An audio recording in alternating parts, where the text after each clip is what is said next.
So other than like the early attack, which is like put your expansion like way behind now, Mm-hmm.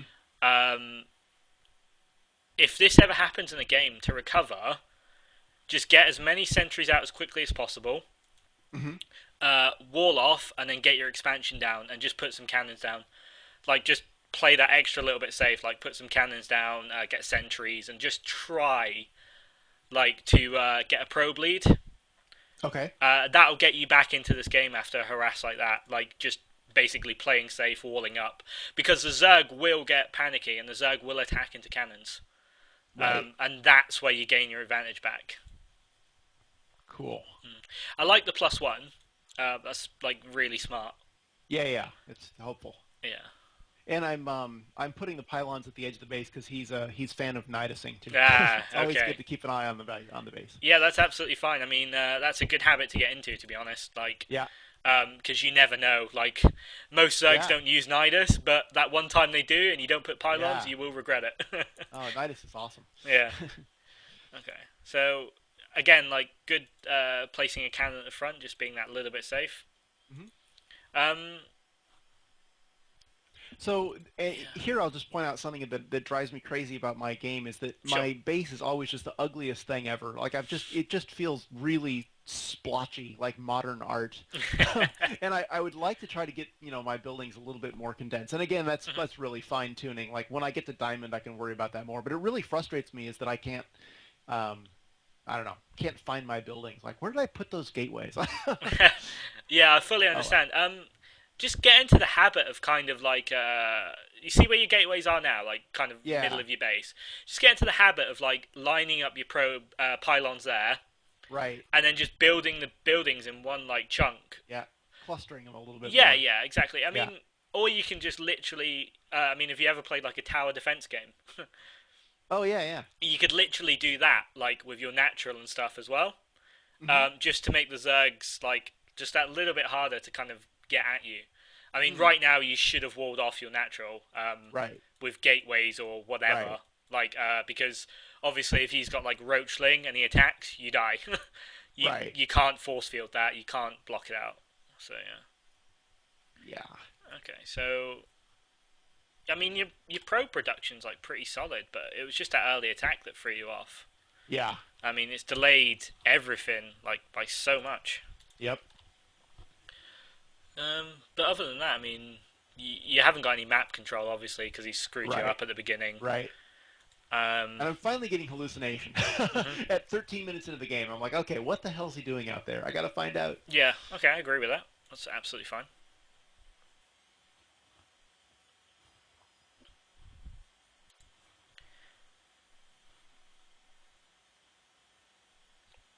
Sorry, I'm just like trying to get a brief like overview of your like play Yeah, totally basically good. in your style. Totally good. Because I've found that when I've been coached, like certain coaches will try and change your style of play, Mm. and it doesn't work. Like there are Right. so many different styles. Like you do Right. not have to fit in a mold.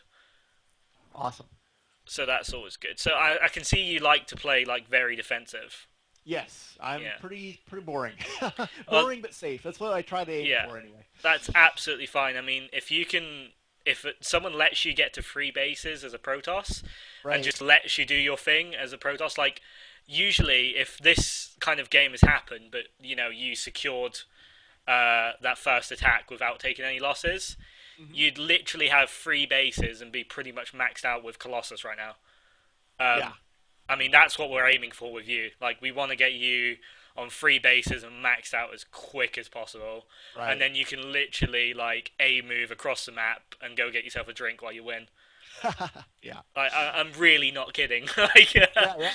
It's a very powerful army when he gets 200. oh yeah, I mean, you literally don't have to do anything. Like, you can just literally walk across the map, warp in some reinforcements, and that's about it. Yep. Okay, so what did your Phoenix scout? I wasn't really watching. So I you was know he's really got a third. interested in knowing if he had a third. Hmm. I think at this point he actually has a fourth. Yeah, he has actually a fourth, but I Yeah. didn't scout that. Okay. So I thought, okay, I'm going to go at least pressure the third Yeah. while I continue to try to macro.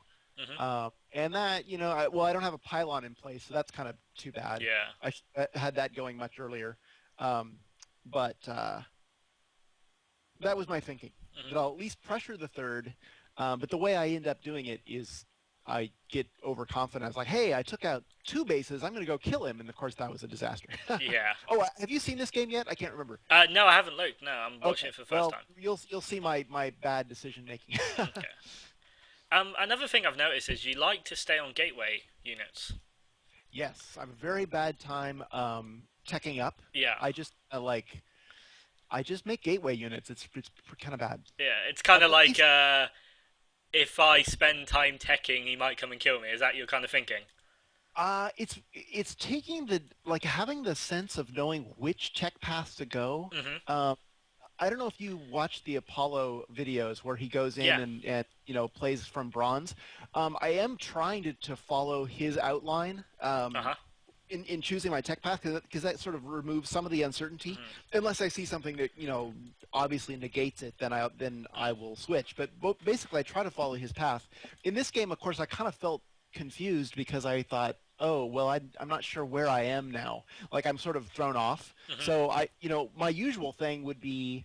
To eventually get up Robo Bay, and make Colossus. But, here it is 18 minutes of the game, and I haven't even done that at all. Yeah, I and am you know working on what? up. This is all stemming from that early Oh, attack. yeah. Yep. The funny thing is, like right now, you're about even on harvesters. Right. You've got like good upgrades. Yep. Um, And I'm taking out these bases. yeah. I think I turn around right after this, I would actually be doing okay. But kind of funny force fields there. Yeah. Um, but this base goes down, and I survive his counterattack. Yeah. And I'm like, I should have just turned around. I would have been doing much better. But instead, I decided to go up this ramp, and Yeah. that's not a good idea. No. I tell you what. If you literally had two or three Colossus right now, you win. Yep. Well, I don't know. Those Ultralisks might have been a little bit problematic. Ultralists are terrible versus Colossus. Like Oh, really, really well, bad. yeah, if they can get close to 'em. It's the Hydralists that are like ripping your army apart. Hydralists Yeah, completely obliterate gateway units, right. and Colossus like melt Hydralists. Like they don't even last a second. Yeah, yeah. Okay, so it all kind of stemmed from that first initial attack that went wrong. Right. And you have like a reluctancy to, by the looks of it, to take a third, Mm-hmm. and obviously to tech as well. Yeah. Okay. Well, as a Protoss, you should kind of like be dictating the game pace. So like, if you take a fast third, he has to take a fast fourth. Mm-hmm. So you're forcing him to kind of like do what you want to do. Like for example, if you go High Templar, he has to. Well, a smart Zerg will get like Burrow and Tunneling Claws to move out the way of storms. Like some Zergs just eat it and Yeah. lose. But Right. like it's up to you to dictate the pace of the game. As soon as you're on a back foot as a Protoss, it just slowly whittles you away. Like Yeah.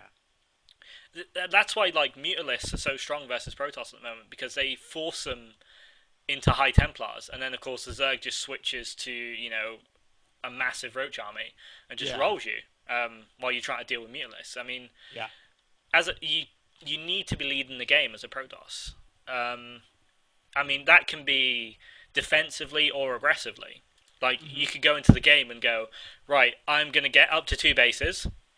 I'm then gonna go two Immortals, and then I'm gonna go Colossus, while constantly making gateway units and getting upgrades. Right. Right. So, and then you go, I'm going to push out at 11 minutes. Okay? Okay. And so you play a game, you get your two bases, you get your Colossus, you get your Immortals. You look at the clock, it's 11 minutes. You've got 10 Zealots, 20 Stalkers, 2 Colossus, and Immortal, and +1. And you roll in and you win. Okay?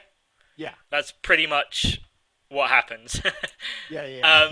And then the next game you go, oh wow, that worked. But instead of getting like 20 Stalkers, I could get 10 Stalkers, but I could get +2 and an extra Immortal.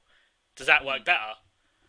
I mean, you need to dictate the game. Like you need to go into a game and you need to have a goal. Like you kind of like it's like, oh, I'll get two bases and then I'll attack. Oh no, I won't. I'll pull back. And it's really really hurting you in the long term. If you go into a game with just literally like one goal in mind, like I'm gonna get two bases, I'm gonna get +1, and at 11 minutes I'm gonna Mm. attack. That gives you like an absolute focus goal, and you will start winning games at 11 minutes. Yeah, yeah. I mean, That makes sense. I can pretty much guarantee like the Protoss are the strongest exactly between 9 and 12 minutes in a game, um, Okay. especially off two base. Okay, cool. Um, so like you can keep your defensive style. I mean, you can literally like, free gate expand like you normally would. Mhm. Wall off your natural. That's something you've got to definitely start doing is walling off your Yeah, natural. yeah. Especially against Zerg. Terran, it doesn't really matter. Yeah, yeah. Um, and then you've got to like choose a tech path. Like once you've got that two bases, you need to choose a tech path. So you can go. I'd recommend Robotech simply because it mixes well with gateway armies. Mhm. There's not much multitasking involved. Like you don't need to like micro avoid ray or anything like that. Right, right. And then just kind of set a time for yourself, like between 9 and 12 minutes. I'd recommend, Okay. and then just go. Yeah, yeah, yeah. And then the whole trick will be how efficient can my macro be in that first 9 to 11 minutes of the game to get the biggest army I Mhm. can by that point. Yeah. Well, that just Yeah. comes with absolute practice. Like, Right. the more you practice, the more you realize that, oh, I'm not missing probes anymore. Oh, Yeah. I'm building enough pylons. I'm building Yep. enough Yep. gates. But that, like, I can tell you, like, just macro better. But what does that actually mean? Right. Like, people go on Team Liquid all the time, and they go, I'm bronze. I don't know how to get out of bronze. Can you teach me a trick? A trick, right? Well, that's pretty much what it is. It's like, Yeah. how do I beat Terran? Well, Right. you All you have to do is make proxy two charge gate. zealots. Right. Yeah, That's the trick. Like, no, yeah. no, no, no, no, no, no. I mean, If you can't consistently make harvesters and if you're always getting supply block, you're never going to get out of bronze. exactly. I mean, like, Yep. I could teach you a four gate, right? And Yeah. that'll get you to with enough practice, it'll get you to diamond, right? Yeah. And that's all you'll know. You'll know a trick, Right. and as soon as people figure out your trick, you no longer win. Yep. Um, But if you've got these kind of solid mechanics and solid goals, you'll win against anyone and everyone you come against. Right. Like if I say like, oh yeah, macro better, okay, okay, I'll build probes and I'll build pylons. Oh wait, he's coming to kill me at 8 minutes. Yeah. Like you need, especially as a Protoss, you need a goal, and the goal I'm going to set you is I want you to. This is in all matchups, PvP as well. Okay. Um, and PVT obviously and PVZ, Hmm. all three, Hmm. is I want you to get an expansion. Hmm. I want you to get 5 to 6 gateways. Okay. I want you to get +1 attack Okay. and Colossus tech. Okay? Okay. And then I want you to push out as soon as you can. Like between 9 and 12 minutes. If you go in Colossus, it will probably be closer to 12. Okay. Okay? And Uh, uh, basically, at that 12 minutes, when you've got +1, a good solid gateway army and Colossus backing it up, you will win a lot of your games. Okay? right. I'm And feeling that's. very. Sorry, go on. I'm feeling very apprehensive about expanding versus Protoss. I see a lot of Mhm. my Protoss opponents do that, and I always kill Right, okay. them. Um, So, uh, do you still feel like that's actually a good thing to do? I believe that I've played Protoss myself. I think my Uh huh. Protoss is around Masters level, along with my Zerg. Like it's my Uh huh. second strongest race. Okay. Um, Cool. I have been able to against Master Protosses to 15 Nexus, like Wow. literally Nexus first. It gets really hard at Masters level, obviously, because you've got to kind of like Right. micro the sentries and whatnot. Right. Um, like I wouldn't recommend like Nexus first, but you can definitely like 3 gate expand with stalkers, as long as you aren't getting 4 gated, obviously. Okay. But